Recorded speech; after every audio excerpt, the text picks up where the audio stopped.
Welcome to the National Family Legacy Podcast, where we explore uplifting narratives from organizations making a positive impact in our world. To connect with us or explore further, visit our website at nationalfamilylegacy.org. We're thrilled that you've joined us for today's episode.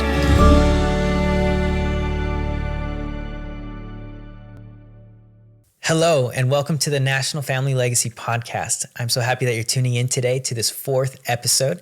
Today is a very fun episode because we are here in Seattle, Washington, where we get to sit down with Lee Roberts, who is a tech giant. He's worked in the tech world, and recently he went on a mission trip with Tree of Life Medical Missions. And we are currently highlighting Tree of Life Medical Missions and the work that they do in the southern region of Mexico. And so we're happy that you're tuning in, and we're happy to be here with you. So Lee, tell us a little bit about yourself, who you are, what you do, and we just want to get to know you. Okay, great. Well, nice to meet you, and thanks for having me. And I've got to tell you that my experience with Tree of Life in Mexico was really, in many ways, a life-changing experience that I'm looking forward to talking to you about. Amazing. By way of background, I aspired to be a doctor 50 years ago and didn't get into med school, so I walked across the campus and got an MBA and decided to chase a career in business. Nice. All of that largely in tech. I spent 20 years at IBM where, I had a variety of jobs in sales, managing all their industrial customers around the world, and then finally running their global networking business. Wow.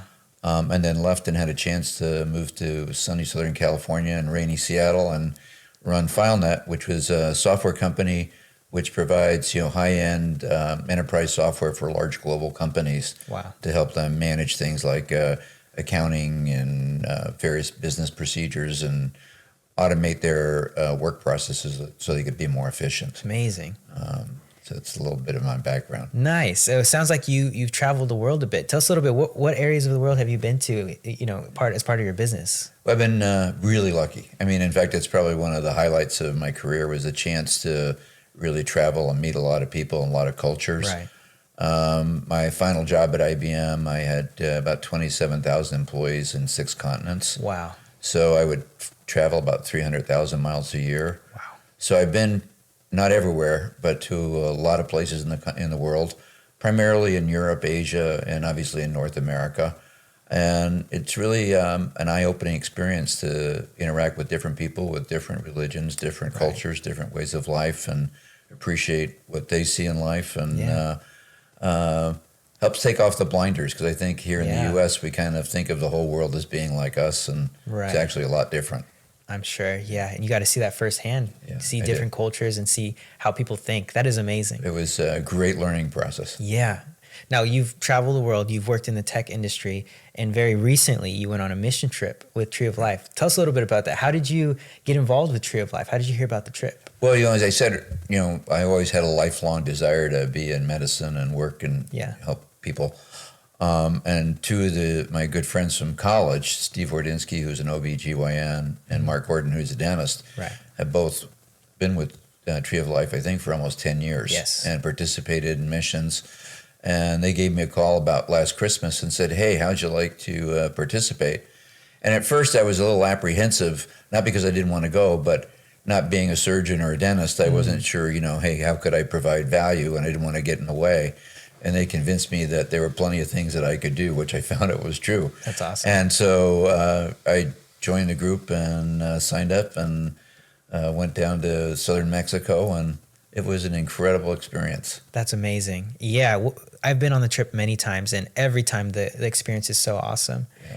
Now, I find it interesting what you said. You were apprehensive to go because you're wondering, like, what can I do? And you hear medical mission trip, right? And, I'm not in the medical field, and I had the same thought. What can I provide and do on this trip? So tell us a little bit about your role. What did you do when you were there on the trip?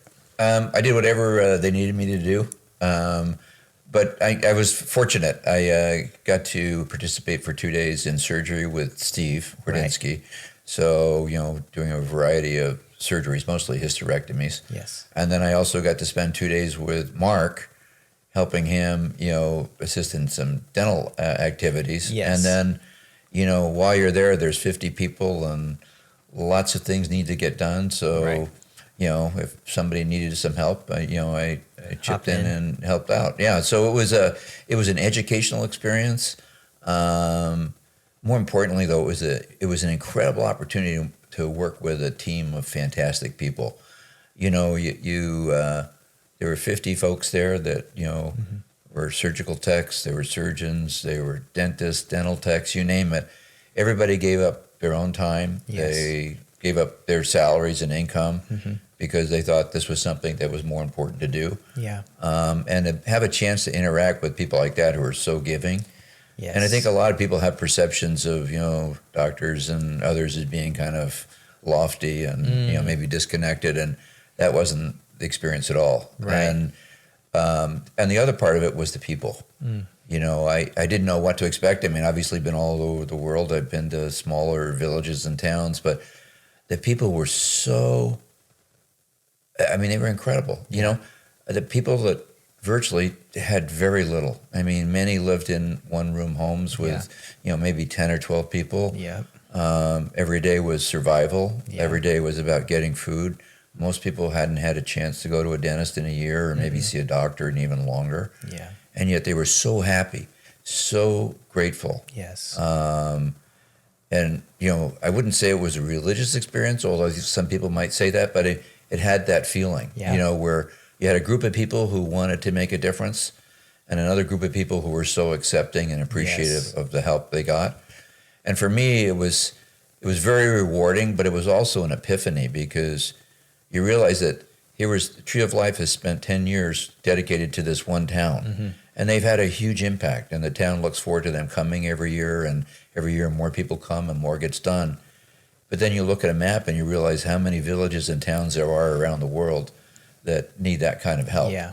And I think a lot of times at home, we kind of get in our normal daily lives and we just don't realize how lucky we are. You know, if you need to go get a filling, you'll get one. You know, if you need to go see a dentist, you go do it. Make an appointment. Yet, hopefully, most of the time you have insurance or some help, but that's not true there. Right. And in many cases, I discovered that, you know, it's people's families who actually bring the patient in and then actually have to, you know, get the money and the funds to be able to pay for the surgery. So it was incredible. Yeah. You've really laid out what the trip is like. Yeah. There is so much need in that area. And what we leave every time feeling is this gratefulness for being able to go and be part of the change, but also this feeling of, man, there's still so much more to do, which is both a driving experience where you get excited for the next time you get to come. Right. But it's also this reality of, man, there's a lot of need here and we need to come back and instill some hope here too, and instill into the communities. Yeah. Now, I wanted to ask you a question. You touched on a lot of things, but I wanted to ask you this question. When you were in the surgery room with Hordinski, how did you do when you saw blood? Because for a lot of people, when they see blood for the first time, it can be very scary. How was that experience for you? Yeah, no, I wouldn't say that. Well, I was excited about it. Yeah. You know, before I left, I'd watched a few surgeries on YouTube. You know, and I had a background in science, and so we'd done a few things in the lab, nothing like medical school. But for me, you know, it's actually amazing, you know, when you watch the process of someone, you know, opening up a patient. Right. First of all, it's not, you know, blood and gore. It's actually quite beautiful. I mean, all the organs and the coloration and the way they work. And you realize there's a person here, you know. And so, it gave me incredible respect for the doctors and surgeons. Right. I worked with Steve on multiple hysterectomies, and what you realize is no two hysterectomies are the same. Right.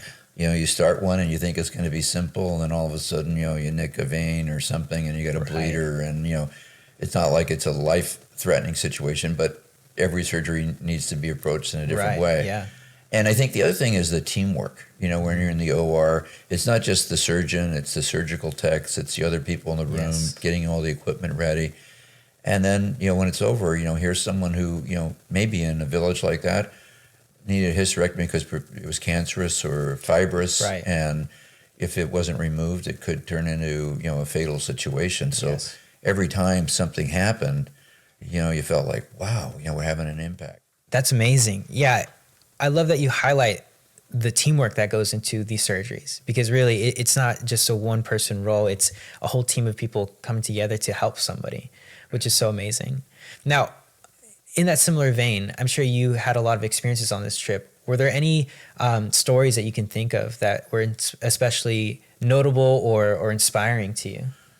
Every day, and it came in different forms. One we just talked about, which is just watching a team of people, some of whom know each other and some of whom don't, but all coalesce around, being in the OR trying to help a patient. You've got the anesthesiologist who's got to keep the patient out, the surgeon who's doing the work, and then everybody else who's supporting those people.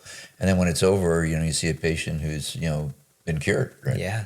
But there were a lot of experiences. One was when I went with Mark Gordon and the dental team to Belisario, which is a very small village, probably about 30 miles away. Yeah. And you drive into this town and it's dirt roads and, a small number of one-room houses and outdoor kitchens. And the largest building was a community church. Yeah. And I'll never forget, we got there and, we're surrounded by all these happy children.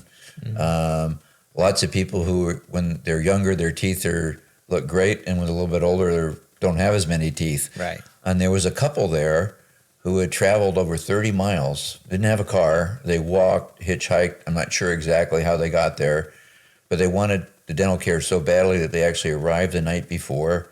They slept out on the lawn that night, so that in the morning they could see, Mark and his team. Wow. And again, people who had nothing, just coming in to get some care. Yeah. And the town was impoverished economically, but people were happy. It's hard to explain, Yeah. Here I'm sure we have places like that in this country, but none that I found. But people who, they were just smiling and happy.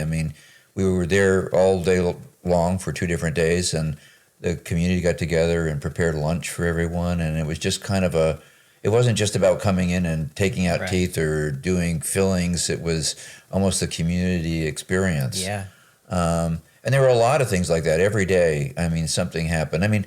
There was a lady and her husband who came down as part of the mission, and she got up bright and early every morning and made lunch for everybody, which, for 50 people, that's a lot of work. Yeah, that's a mission. But I think it's all about people, and it's all about people who need help, and another group of people who are willing to do what it takes to help them. Exactly. And I think the thing that was I didn't expect until I reflected on it was because your parents have invested so much time there over a decade that this is not just like where you fly in and you do something and you're gone. There's a connection. Yeah. Between the Tree of Life and this town. And one of the ways I think it hit me most impactfully was the Tree of Life sponsors students who, go on to either in nursing or teaching, and then as part of that help, they come back to the community. And they had a couple of students who were teachers, and one young lady who I really remember who was just finishing her nursing training and got up and she articulated how, without the help, she would have never been able to be a nurse. Yeah. And that by being a nurse, she could know she's going back now. She's committed to the community she came from and to her own family. Wow. And so you can see that over time, this is a way to change and to educate and train people so they can become more self-sufficient. And they're not just relying on Tree of Life to come in once or twice a year, but they'll be able to provide those services constantly. So it's a short-term thing where you're going in to solve take a tooth out or do a hysterectomy or remove a gallbladder, and a longer term commitment by investing in the community. Exactly. And I think that has a huge effect. It does, yeah. I love that one of Tree of Life's taglines is to bring hope and healing to communities in need. Yeah. And, growing up, going on these trips, what I so clearly saw that was obviously in the work that we were doing there. But what you pointed out is so true, that we have continued to go to these communities and we've formed connections. And part of now continuing to bring hope and healing is investing in the community so that they can begin to create the resources for themselves, so that they could have the nurses and the doctors and the teachers that could continue to, build that community. Which currently we're about to start a campaign for the student fund to raise funds so that they can go to school, and again, so that we can invest in that community. And I love that you highlighted that. Now, I want to ask, was there anything surprising about the trip? You went on the trip and you had these great experiences and you had the stories. Was there anything that really caught you off guard, or anything that was particularly surprising? You know, I don't know that I could say that there was. I mean, I think everything was kind of eye-opening to me, right? Because I didn't really know what to expect. I mean, I knew we were going to go to a community and that we were going to help people out. I think it was the entire experience. You know, you can isolate on certain things, but when I reflect back on it, I just think about, you know, this team of people that, you know, coalesce around a community, and a community that embraces those people, and they work together in a partnership for an extended period of time, where I think the people who are getting the care are giving a lot back, and the people who are there want to make a difference. But it's not just hey, we're here for 10 days and then we're going to go somewhere else. It's, hey, we're here and we're going to come back, and we're going to come back, and we're going to come back. And it's not just about delivering high quality care right today. It's, we're going to make these long-term investments. Right. Because when you think about those young students that you're helping to train, it hasn't happened yet, but one day, one of those is going to be a doctor. Right. Right. And when you think about, you know, again, this lady who's a nurse, you know, she came, I think, from a family of 5 children. She was the first in her family who really was afforded that opportunity for education. And she's a role model now, not only for her siblings, but for everybody in that community.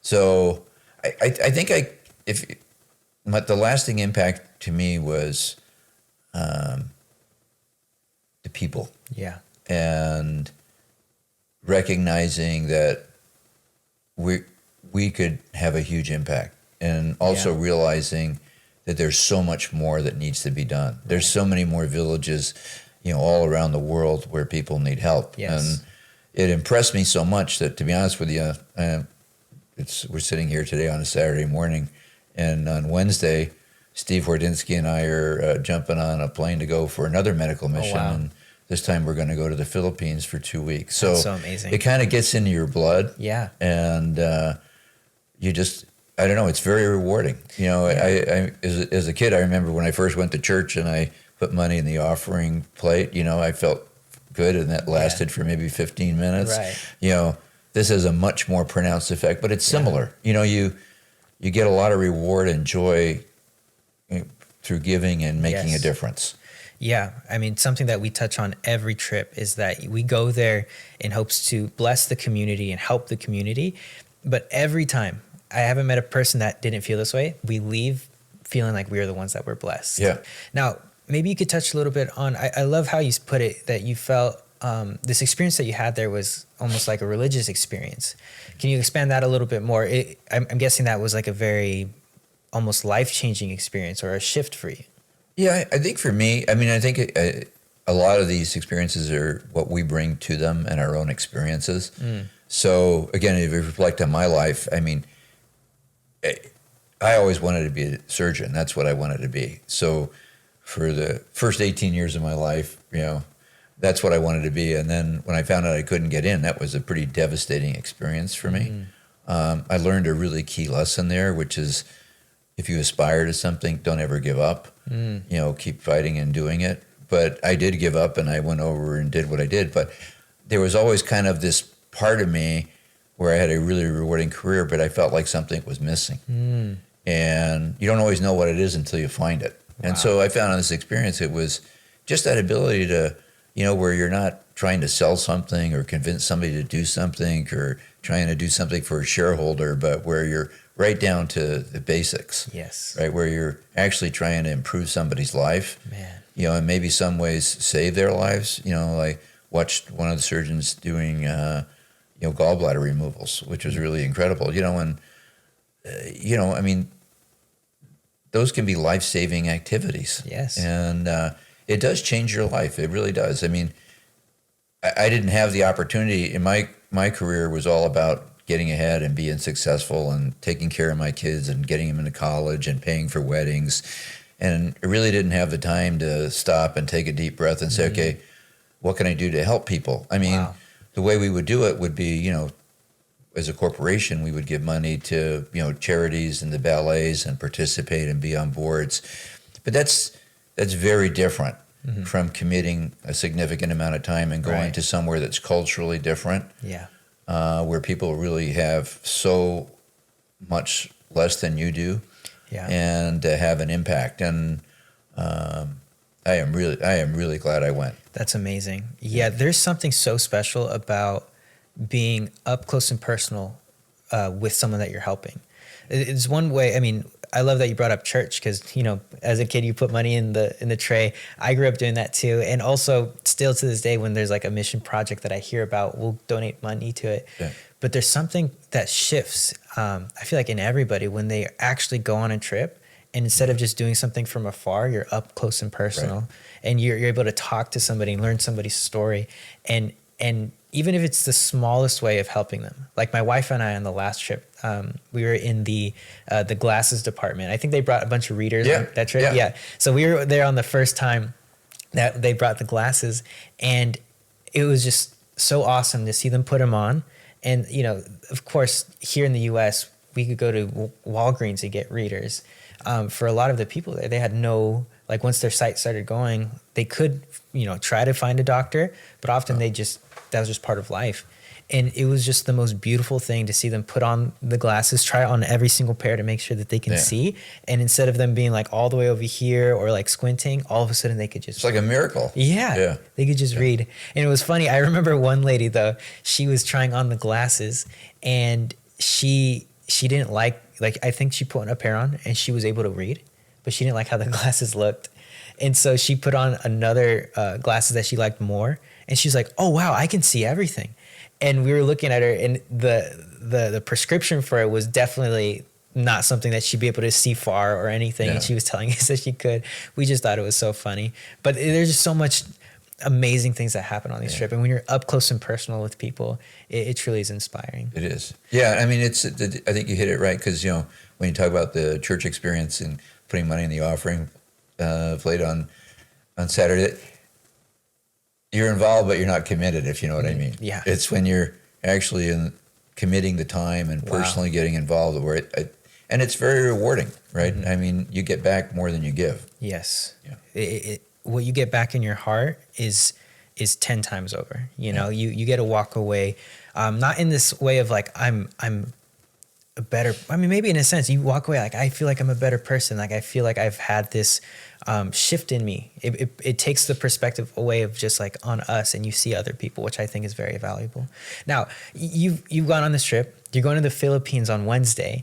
Tell us, it sounds like I know the answer to this, but would you recommend somebody go on a trip like this? Yeah, absolutely. Yes. You know, and I think everybody brings to these trips their own experience and probably have different expectations, but I would say that no matter what you expect, it's going to be different and it's going to be more gratifying than you can believe. Yeah. And if you're just looking for, you know, in big ways and small ways, right? It's a way to make an impact. And you're with people for 10 days who that's what everybody's doing. Right. And so it's not just you. I mean, you're in a community of people and you may not have a lot of things in common, but one thing you do have in common is that you all care and you want to make a difference. Yes. And it's an opportunity to create friendships and relationships with a set of people that you wouldn't otherwise have met. Yeah. And I think that was, I mean, I've communicated with several people, you know, since I've come back, that, you know, I hope will be, you know, longer term friends that I'll see again on future trips and other. Yeah. I love that every time we go on the trip, you know, you leave with so many friends. And what's the best is going to the reunions and you just see everybody. And it's just this amazing feeling of, you know, camaraderie. And now there's one thing that you mentioned in the beginning that you were nervous about. You said that you were a little apprehensive of going on the trip because you're like, what am I going to do? Now, I'm sure people are listening right now and they're feeling inspired to go on a trip, but there might be that small thing of, you know, I'm not in the medical field. I might be a student or I might just be in a completely other field. What would I do? If you could talk to that person, what would you say to them? You'll be surprised. There you go. Because, well, first of all, not everybody who goes is a surgeon or a dentist. And while obviously those are the primary, you know, caregivers, they need a whole support team around them. So you pointed out the eyeglasses because I saw a couple of people doing the same thing. And, you know, somebody has to do that. And that's a really valuable service for any of us who wear glasses now. not wearing them and trying to read is not a fun experience. So Right. you can imagine if you're in a place like that where you've never had that opportunity, just putting on a pair of glasses just changed their life. Yeah. Whether you're, helping prepare meals for the staff, running errands, there's a lot of logistical things. And then everybody who wanted to had a chance to actually participate and go into surgery. Now, Wow. in some cases that might be for observation. In other cases, there's actually things you can do. Yeah. The doctor needs you to pass some tools to him because Right. it's not like, a scene from ER, Right. where you go in and you get a full OR with, 20 people in there. Anything you need, There's yeah. probably, an anesthesiologist, a surgeon, and one surgical tech. Right. And that's a relatively small group for what we're used to here in the U.S. So there's plenty of things that you can do. Right. And what I found was everything was, it didn't matter whether it was large or small, running out and running an errand or, passing equipment, is that you always felt like, I improved the service or the delivery of some care, or Yeah. I made a difference. And it's, at the end of the day, it's a little bit like a blur. Yeah. Because, there are 12-hour days and there's a lot yeah. going on. And so when I would sit down, we'd go have a beer at 9 o'clock at night and talk. It's the impression. Yeah. It's what stays with you is the sense, the experience, the camaraderie, and Yes. maybe one or two things will pop out in your mind, but you walk away with that feeling of you just feel good inside. Yeah. No, definitely. I agree with everything that you're saying. Every part is pretty integral, and I've grown up going on this trip as a student. I at first, I'll tell you a little bit of my backstory. I thought I was going to go into the medical field as well, into nursing, because both my parents are nurses, and a couple things happened. One, I just was not good at science, and that was a big prerequisite for that. And two, I went on the trip and I saw a surgery, and I saw blood for the first time, and I could not handle it. My whole brain just shut down, basically.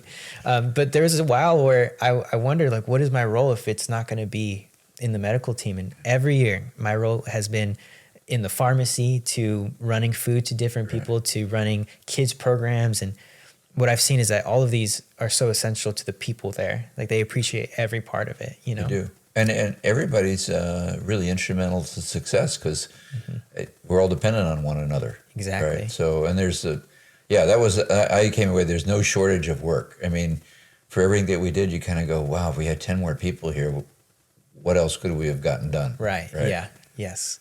Well, Lee, thank you so much for your time. It's been so awesome to sit here and talk about your story and your experience. And to those of you guys who are listening and watching, we thank you for watching. Go ahead and follow us on Instagram, on Facebook, and stay tuned for our next episode that'll be coming out in 2 weeks. Thank you guys for listening.